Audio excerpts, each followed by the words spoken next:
All right, meteorologist Kate Bilo joins us now as the rain is just dumping out of the sky. Well, yes, speaking of heavy rain, it's already the 7th wettest September on record ever here in Philadelphia, and that doesn't include what has just fallen in the past hour or two. So we're going to be adding to that total. This month has just been over and over dealing with flash flood warnings and the threat for rain and more happening right now. We still have a flash flood warning in effect for the city of Philadelphia and nearby suburbs until 8:15 tonight. Let's take a look outside. You can see Center City clearing up a little bit. If you were with us just about a half hour ago, we took a look at this same camera. You couldn't even see the buildings. The rain was just teeming.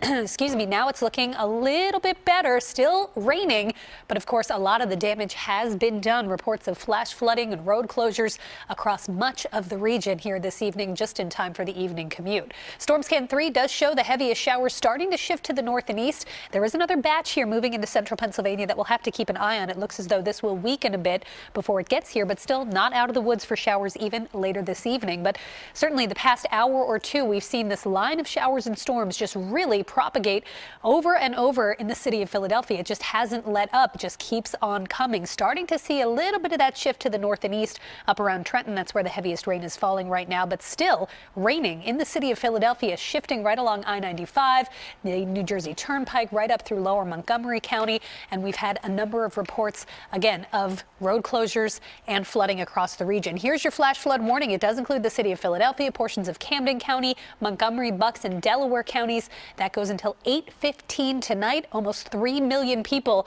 included in that flash flood zone, and even more likely commuting from Philadelphia to outlying areas. So this is going to be a big problem outside through the next hour or two. We already have a few local storm reports. We'll start with this one right here. This is in Cheltenham Township, Montgomery County. Report at 4:45 of a high water rescue taking place in that area.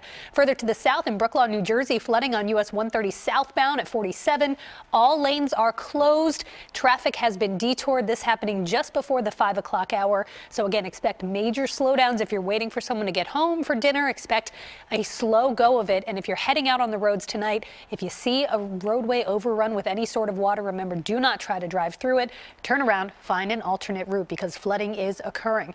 Here we go. Through the next hour or two, we can expect to still see some rain through about the 6 or 7 o'clock hour. The heaviest shower is going to be shifting to the north and east by about 7 or 8 o'clock, and then it does dry out overnight. Still a few sprinkles, but nothing quite as heavy. Now we'll start tomorrow morning with clouds and fog, maybe even a little mist and drizzle. It's going to be a much warmer day tomorrow. Here's 4 p.m. and you can see the sun is shining.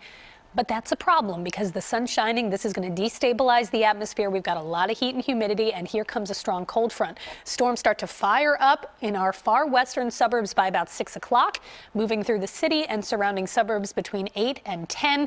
And some of these strong storms may be locally strong or even severe, damaging wind. The biggest threat with these, as well as another round of heavy downpours. That'll then clear out. We'll start Thursday with clouds and a shower and then some sunshine. So more rain ahead. Heavy showers lifting north and east through 7 p.m., but still more rain falling in the city.